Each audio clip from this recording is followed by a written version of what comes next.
నాగలి ఎలా అయితే దున్నబడుతుందో ఆ భూమిలో కొరడాల చేత తన శరీరం అంతా దున్నబడింది. బికాస్ ఆఫ్ యూ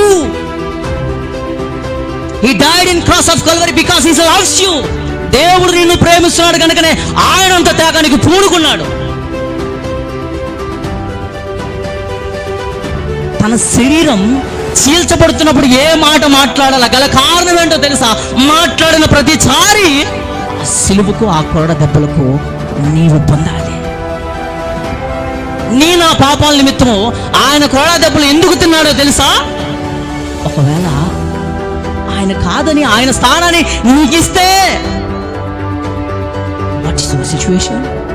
ఏంటి నీ పరిస్థితి?